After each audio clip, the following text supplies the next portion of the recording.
Walaikum Assalam. Okay, class. So we were basically discussing the difference between internal conflict and external conflict. और उसमें फिर आप लोगों ने बताना भी है कि basically how does they both play role in terms of any type of the play. ठीक है. Next one is what is plot. Explain the elements of a plot in the context of the play you have recently read. जिसमें आप लोगों ने मुझे different steps बता दिए थे, जिसमें the first one is introduction. अच्छा, पहले अगर ये पेपर क्वेश्चन में आते हैं, दैट इज कंसिडर किया जा रहा है कि आपके पेपर में ये क्वेश्चन आ सकते हैं, क्योंकि लास्ट टाइम भी नहीं आया था. सो आप लोगों ने इसको कैसे लेके जाना है? पहले लाइक प्लॉट को डिफाइन करना है कि what do we mean by plot. Basically it is a sequence of different events. ठीक है. And it is considered to be the most significant and important step of any type of the play. Then in order to make your answer a bit basically interesting, just draw this type of arc, जिसमें आप यहाँ mention करेंगे कि this is the introduction, this is the rising action. ठीक है. Then we have climax. ठीक है. Then we have falling action, and the last one is resolution. Resolution को आप डिनाउमा भी कह सकते हैं. ठीक है. ये अक्सर uh, आ जाता है पेपर में. ठीक है. So it's also called as conclusion, ending or denouement. ठीक है.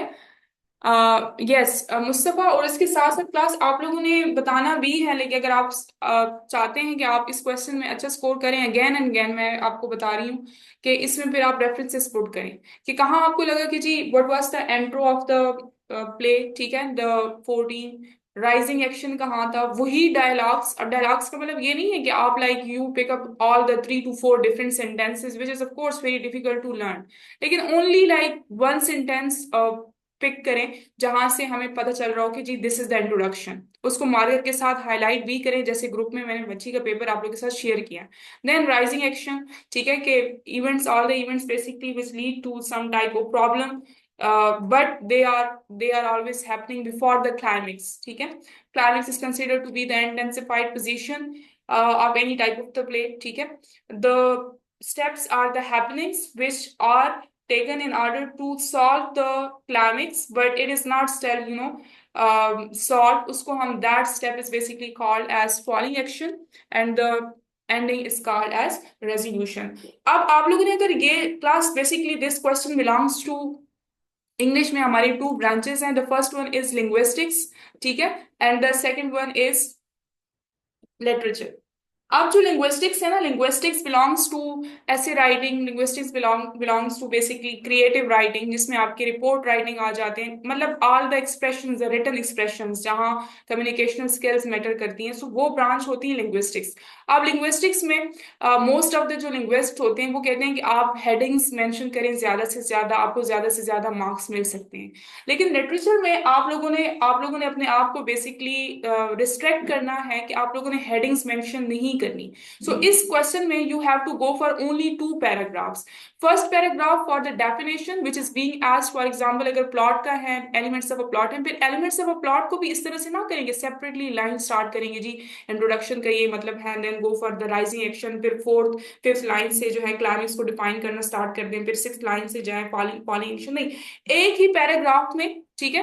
बेशक वो पैराग्राफ आपका 9 लाइन्स का बन रहा है, 10 लाइन्स का बन रहा है, जितने भी लाइन्स का बन रहा है. जस्ट सपोज आप इंट्रोडक्शन की डेफिनेशन पर जा रहे हो, तो इंट्रोडक्शन को बेसिकली मार्कर के साथ या ब्लू पॉइंटर के साथ हाईलाइट करें. ठीक है. अब बजाय इसे कि आप नेक्स्ट लाइन से स्टार्ट करें, आप उसी लाइन से आप जो है ना राइजिंग एक्शन को भी कंटिन्यू करें. राइजिंग एक्शन की डेफिनेशन लिख रहे हैं कि आप इस तरह लिखेंगे जी, the second step is basically the rising action.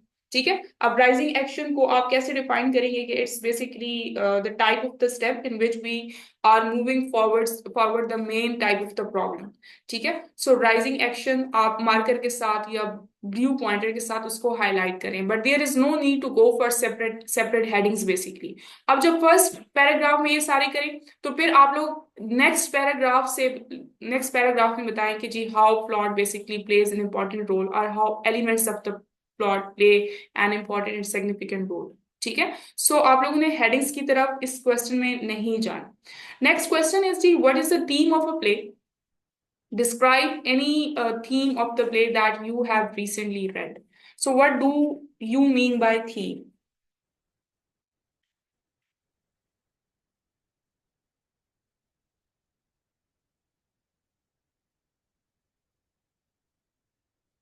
Thus, basically, theme is considered to be the central idea of any type of the play. Central idea means basically आसान अल्फाज में the type of the conclusion, the type of the lesson which we are getting from any type of the play. ठीक है, मोरली जो भी आपको theme या जो भी आसान अल्फाज में जो आपको moral yes why of the story, ठीक है, so that is called as theme of the play. ठीक है, and it is basically considered to be the central idea that is going to be explored, that is going to be expressed throughout the text. ठीक है, आपको नजर आता है. अब अगर आप अपने ही बेसिकली प्ले से एग्जाम्पल देंगे थीम का, सो उसमें ये था कि शी बेसिकली मिसेस स्प्रिंगल, ठीक है, आप लोगों को पता है, she arranges a very lavish type of dinner for her people, ठीक है, for the guests, and she wanted to be a very successful basically host. अब उसमें ये था कि because of the pressure of the society, ठीक है, जो फोर्स करती हैं उसको, कि एक तो वो उसमें समहाउ वो चाह रही थी कि वो एक जिस तरह से सोसाइटी में एक कहलाई जाएगी जी ये बहुत अच्छी होस्ट हैं, ठीक है, और बहुत अच्छा डिनर था. ठीक है, सो एक प्रेशर था उस पर. दूसरा प्रेशर उस पर यह था कि शी वांटेड के society, as the society believes in value of money, ठीक है, she also wanted to see her daughter marrying a rich person, marrying a rich man basically. ठीक है, अपीयरेंस का भी था, ठीक है, थीम. सो ये दो, और ये दो थीम्स बेसिकली किस चीज को रिप्रेजेंट करती हैं? ये हमारी जो डीप रूटेड डबल स्टैंडर्ड्स है हमारे, ठीक है, डीप रूटेड एक प्रेशर्स है, ठीक है, society, within the society, उस चीज को रिप्रेजेंट करते हैं. और ये like these two themes are very much associated with the today's life as well. ठीक है, हमारे पास लाइक पैसे नहीं भी होते, ठीक है, समहाउ आप like this is the life, और हमने हर चीज एक्सपीरियंस की होती है, लेकिन फिर भी हम सोचते हैं कि अच्छा जी ये गेस्ट आ रहा है हमारे घर, तो सबसे बेहतरीन जो है ना फूड उनके सामने प्रेजेंट किया जाए. ठीक है, बेशक हमें रात का खाना खुद ना लाइक मिले, लेकिन हम कहते हैं कि भाई वो ये ना समझे कि हमारे पास कुछ नहीं है. ठीक है, सो इसलिए ये क्वेश्चन इंपॉर्टेंट कंसिडर भी किया जाता है आपके पेपर्स पॉइंट ऑफ व्यू से, क्योंकि this is very much related to today society. तो फर्स्ट में आप लोगों ने थीम को डिफाइन करना है, देन आप लोगों ने सोशल प्रेशर एंड अपीयरेंस का थीम बताना है कि like how did it play role in this specific play. ठीक है, the second one is the next question, के मोस्टली क्लास क्वेश्चन आता है कि प्ले राइट्स होते हैं, the all the writers who write any type of the play, वो conflicting characters जो है ना क्रिएट करते हैं.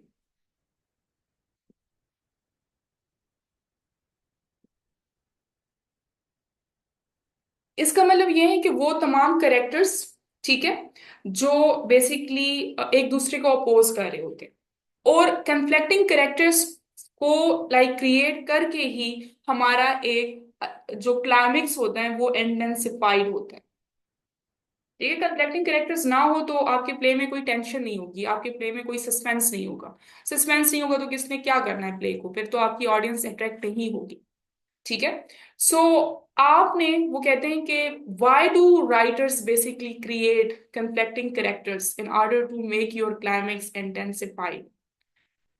गिव और go for the example with reference to a play that you have read. So like अगर ये क्वेश्चन आपके पेपर में आते हैं, so how do you people are going to take it?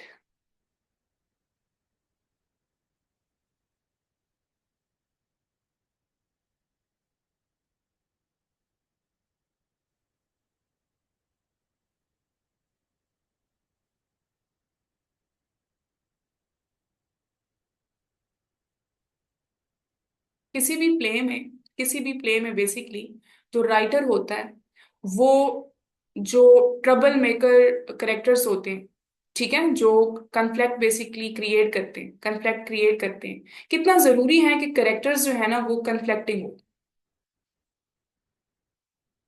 So like an example, अच्छा मैं example दे देती हूँ. क्लास एक तो लाइक इस तरह के क्वेश्चन आ सकते हैं, ठीक है, फिर आप लोग जिस तरह आप लोग अभी चुप हैं तो आप लोगों ने पेपर में लिखना है, ठीक है। अब इसका मतलब ये नहीं कि आप डिफरेंट टाइप्स ऑफ करेक्टर्स को जो है वहां मेंशन करना स्टार्ट कर दें। वो आपसे ये नहीं पूछा गया कि like give us any two types of characters. वो आपसे पूछते हैं कि why it is important to bring you know any type of suspense in the drama, to bring any type of the suspense in the literary work. और बहुत जरूरी है, जरूरी इसलिए, good good Mohammad, very well done. जरूरी इसलिए है कि अगर आपके करेक्टर्स में कॉन्ट्रडिक्शन नहीं होगा, अगर एक करेक्टर कहेगा कि जी मैंने ईस्ट की तरफ जाना है, दूसरा कहेगा मैंने वेस्ट की तरफ जाना है, तभी जाके एक लड़ाई झगड़े वाला सीन स्टार्ट होगा, सस्पेंस क्रिएट होगा, ठीक है। और तभी जाके like your audience would be liking it to see it. Otherwise अगर कोई सस्पेंस नहीं होगा, कोई प्रॉब्लम नहीं होगा, तो फिर आपका कोई जो है ना वो इंटरेस्टिंग नहीं होगा। अब अगर आपका ये क्वेश्चन पेपर में आता है, सो आप लोगों ने लिखना है कि basically conflicting characters are very very important, they are considered to be the driving force of a story, ठीक है। ये नहीं होंगे तो फिर आपको आपकी ऑडियंस फोर्स नहीं होगी, मतलब आपकी जो ऑडियंस होगी वो ड्राइव नहीं होगी, ठीक है। अब we have two different types of you know conflicts, इसमें आपने इंटरनल और एक्सटर्नल देख लिया। अब जो आपके प्ले में है, आपके प्ले में कन्फ्लिक्टिंग कैरेक्टर्स कैसे हैं? जो मिसेस स्प्रिंगल है, ठीक है, she is having different type of mindset and she has different approach related to towards her life, ठीक है। वो चाहती है like Mrs Mrs Springle believes in money and social status, और उसके ऑपोजिट जो उसकी बेटी थी, डॉटर थी, ठीक है, she was very you know innocent type of the girl and she doesn't want to basically marry to any person, ठीक है। इवन के वो उसे कहती भी है कि like what should I do even if I set with him, ठीक है, मैंने क्या करना है।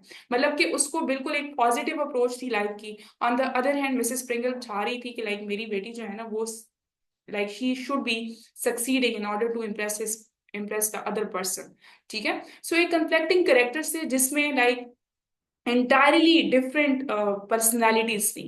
तो इस तरह से हमारा जो प्ले था, और हम लास्ट तक पढ़ते रहे कि हम देखते रहे। जब मैं फर्स्ट टाइम इस प्ले को पढ़ी थी, so I was like going through each and every word के। मैंने देखा कि शायद जो है वो मैं देखूं कि मिसेस स्प्रिंगल की अप्रोच जो है वो सक्सीड हुई, या उसकी लाइक डॉटर की अप्रोच सक्सीड हुई, ठीक है। So they both were conflicting characters. They both were against each other. They both were again talking against each other. So that's how it's very important to build a tension, to build a crisis in any type of the play. ठीक है, आपने prove करना है। अच्छा जी, the next one is what's the difference between flexible and inflexible characters?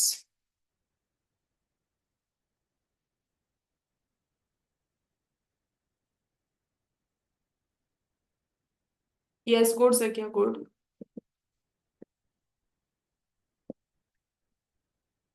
Plus ये question अगर आपका paper में आता है करेक्टराइजेशन से रिलेटेड, अक्सर क्वेश्चन आ जाते हैं, तो उसमें भी आप पुट कर सकते हैं।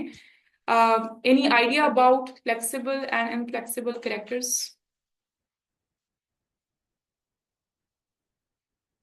अच्छा, flexible characters, let me tell you people, flexible characters हम कहते हैं ना ये बड़ा फ्लेक्सिबल है। फ्लेक्सिबल मीन्स के the type of the characters who go through some sort of change, ठीक है, थ्रू आउट और during the course of the story. For example आप कंसिडर कर सकते हैं कि like you can take the example of you know Pakistani drama के, like if a character is positive, so अगर वो अपनी पर्सनैलिटी समहाउ नेगेटिव कास्ट करता है, ठीक है, सो वो फ्लेक्सिबल हो जाता है। There are some characters which are positive at the start और वो पॉजिटिव ही रहते हैं टूवर्ड्स द एंड, ठीक है। तो वो तमाम करेक्टर्स जो अपनी पर्सनालिटी में बेसिकली, यस गुड, अपनी पर्सनालिटी में एक चेंज लेके आते हैं, उसको हम कहेंगे फ्लेक्सिबल, ठीक है। हम कहते हैं ना कि उसकी पर्सनालिटी बड़ी फ्लेक्सिबल है। फ्लेक्सिबल मीन्स कि वो हर इन्वायरमेंट में बेसिकली उसको सेट होना आता है, ठीक है। इनफ्लेक्सिबल मीन्स के यस द पर्सन और the sorry the characters basically who do not change through out the story.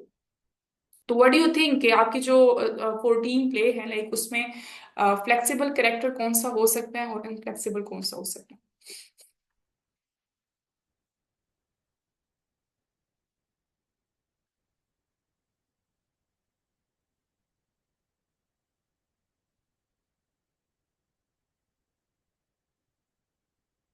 अच्छा, Dunham, okay, Athar, and what about others? So how do you say that he was considered or he is considered to be a flexible character, Athar? अच्छा class, somehow अगर deeply analyse करें ना आप इन तीनों characters को, Mrs प्रेंगल को, हर daughter को and धनम को बेसिकली, तो they all are considered to be inflexible. अभी मैं आपको रीजंस भी बताती हूँ। देखिए, जो thoughts, the thinkings, the feelings that Mrs. Pringle was basically carrying at the start of the play, okay, like she should be the good one, and she was basically under the pressure of the society, वो जाके and तक ही उसकी thoughts थी। ऐसा नहीं है कि वो एंड में उसको पता नहीं कोई कंक्लूजन उसने कंक्लूड कर लिया था एंड शी वाज चेंज्ड, उसकी वही थॉट्स थी। ठीक है। फिर जो उसकी लाइक हर डॉटर, ठीक है, वो स्टार्ट से ही like she was some type of you can say innocent type of girl, जिसको कुछ सोसाइटी का पता ही नहीं था। ठीक है, लास्ट तक वो वैसी ही थी जो like she was just following the footsteps of her mother.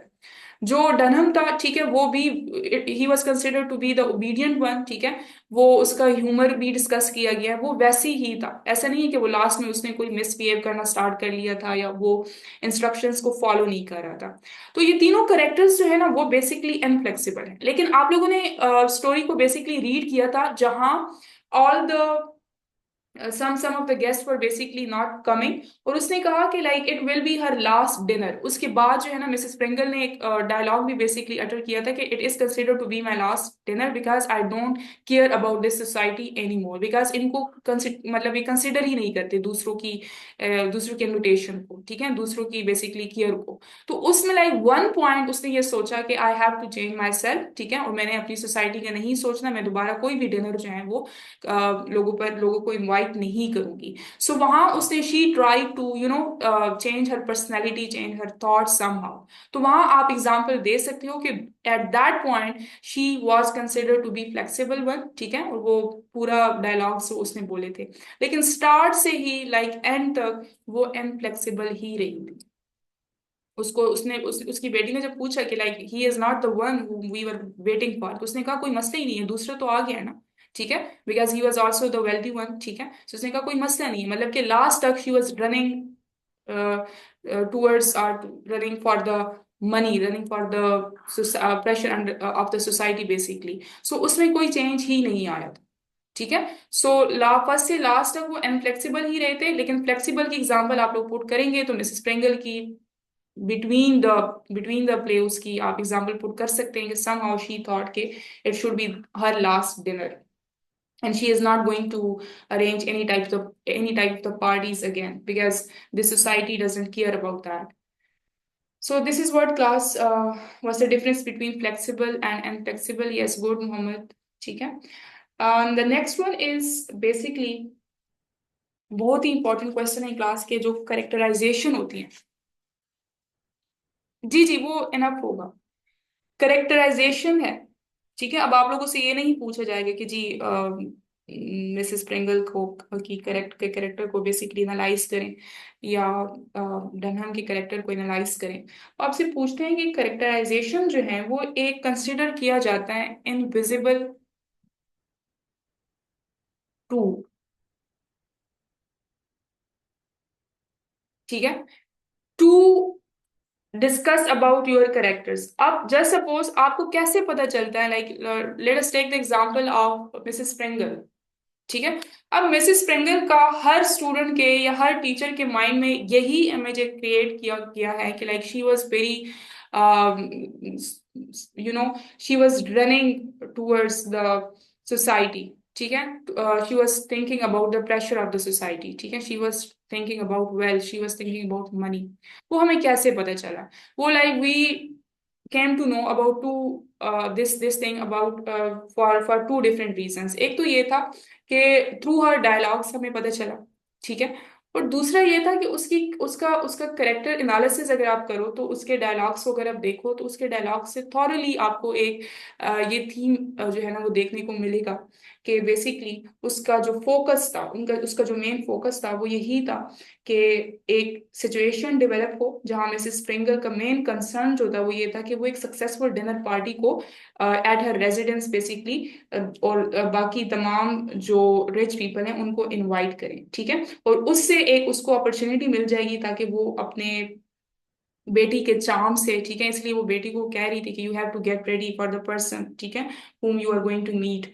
तो वो हमें मतलब कि एक इनविजिबल टूल है जिससे हमें मिसेस स्प्रेंगल के करेक्टर से पता चला कि like what was she wanting, ठीक है, उसके डायलॉग से पता चला। तो इस तरह से आप लोगों ने इसको फिर एक्सप्लेन करना है।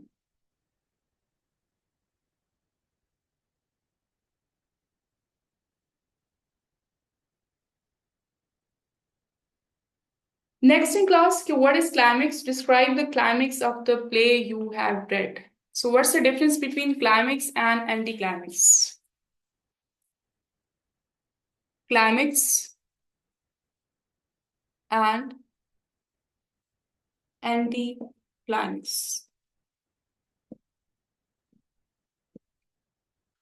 Plus, basically, climax is considered to be the turning point, to be the intensified position. ठीक है, of any type of the play. Anti means opposite.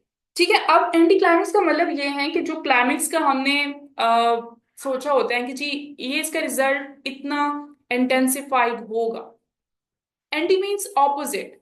तो मतलब वो जो हमने एंडिंग सोची होती है, जो हमने कंसिडर की होती है अपने माइंड में, वो लाइक थोड़ी सी मॉडरेट हो जाती है, ना इतनी एक्सट्रीम में हो जाती है, ना ऐसी होती है कि हमें लाइक हम उसको एंजॉय नहीं कर सके, ठीक है। अच्छा, उर्दू का लिंक आ गया है, तो अभी तो लाइक 6:30 नहीं हुए, बस लास्ट क्वेश्चन को डिस्कस करते हैं। यस, एक्सपेक्टेशंस वर्सेस रियलिटी, ठीक है। सो और लेस एक्सट्रीम हो, ठीक है। हम अच्छा प्लीज गिव मी 8 मिनट्स, उसके बाद आप लोग जा सकते हैं। लेस एक्सट्रीम, ठीक है।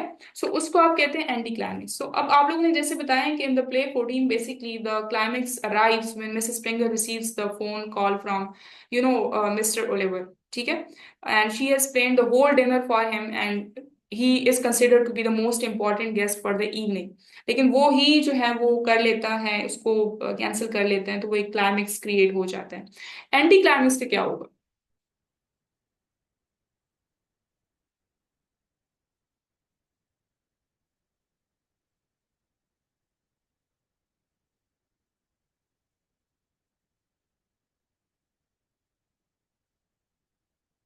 An example?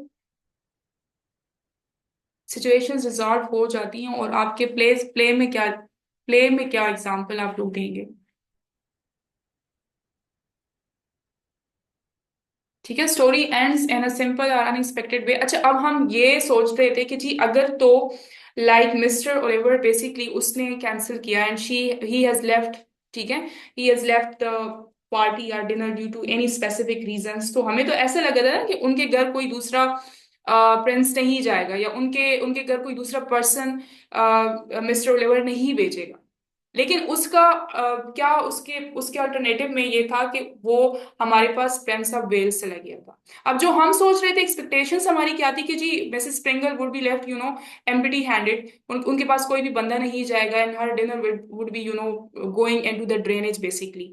लेकिन फिर बाद में क्या हुआ कि जी हमारे पास प्रिंस ऑफ वेल्स आ गए, ठीक है, और हमारी जो सिचुएशंस थी वो इतनी ज्यादा इंटेंसिफाइड नहीं रही थी, हमारी अच्छी जो है ना वो एंडिंग हो गई थी, हमारी अच्छा कंक्लूजन हो गया था। इसको हम कहते हैं एंटी क्लाइमेक्स। पेपर में अक्सर आपका यही आता है कि what do we mean by anti climax and give the example of any type of the play that you have recently read. तो फिर क्लाइमेक्स का उसमें डिस्कस करना आप लोगों ने नहीं करना, आप लोगों ने सिर्फ एंटी क्लाइमेक्स को टच करना है, एंटी क्लाइमेक्स की फिर आप लोगों ने एग्जाम्पल पुट करनी है, ठीक है। So class, okay, this was all for today. I hope you people have got these questions. Any question अगर आप लोग की तरफ से हैं, so let me know, otherwise we are going to conclude it. अच्छा, आपके पेपर में जो आज हमने क्वेश्चंस किए हैं इसमें आपका जो मोस्ट इम्पॉर्टेंट है ना वो एक तो थीम से रिलेटेड आ सकता है, ठीक है, नोट्स मैं शेयर कर दूंगी। और एक आपका ये वाला आ सकता है anti climax, climax and anti climax. और वैसे थॉरली जो आपके पेपर में कंसिडर किए जा रहे हैं वो फिर मैं इंशाल्लाह आप लोगों के साथ शेयर कर लूंगी। Okay class, take care then, अल्लाह हाफिज।